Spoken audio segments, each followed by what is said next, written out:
అవు తమ్మి, Jubilee hills లా ఎవరు గెలుస్తారంటావు? నవీన్ యాదవ్ కు మంచి పేరుందట కదా, మంచికి చెడుకు అరుచుకుంటాడట, ఎమ్మెల్యే అవుతాడు కావచ్చు. సునీత మేడం పక్క సానుభూతితోటి బయట పడతది చూడు. లేలే ఆ పార్టీలు వేస్ట్ అబ్బా, బీజేపీకే ఓటేస్తారు నాకు తెలిసినంత వరకు అని ఎవ్వల లెక్కలు చెప్తాండ్రు. మరి ఓటర్లు ఏం డిసైడ్ అయ్యిండ్రు అనేది మళ్ళోపారి చెప్పుకుందాం గాని పార్టీల ప్రచారం అయితే చూడుర్రు. ఇప్పుడు జూబ్లీ హిల్స్ లా ప్రచారం జోరైనట్టే. మంత్రులు బస్తీల బాట పట్టిండ్రు, ఇల్లు తిరుగుతుండ్రు, అందరితో మాట్లాడుతుండ్రు, కాంగ్రెస్ పార్టీనే గెలిపిండ్రని.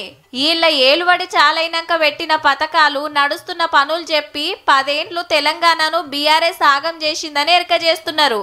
అగో మంత్రి వివేక్ వెంకటస్వామి సారు కూరగాయల బేరం చేస్తున్నాడు ముద్దుగా. ఆ ఓటు ఈ ఓటు కొన్నాడు, జేబులకెళ్ళి నోటు తీసి ఇచ్చిండు. ఇక మంత్రి సీతక్క అంతా తిరుక్కుంటా ఓ కాడ దోషలేసి ఖుషి చేసింది కార్యకర్తలను. ఏడికి పోయినా నవీన్ యాదవ్ సార్కు పబ్బతి పడతాన్రు పబ్లిక్. బీఆర్ఎస్ బీజేపీ ఇద్దరు కలుసున్నారు.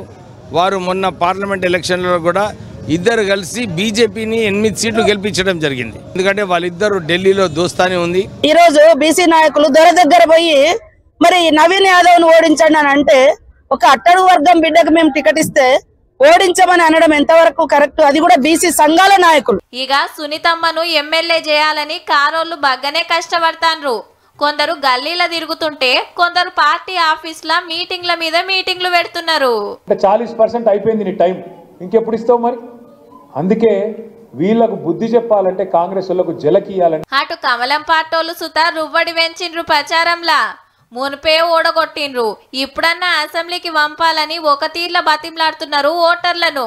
కానీ జూబ్లీ హిల్స్ ఎమ్మెల్యే ఎవలో తెలవాలనంటే నవంబర్ 14 దాకా ఆగాల్సిందే.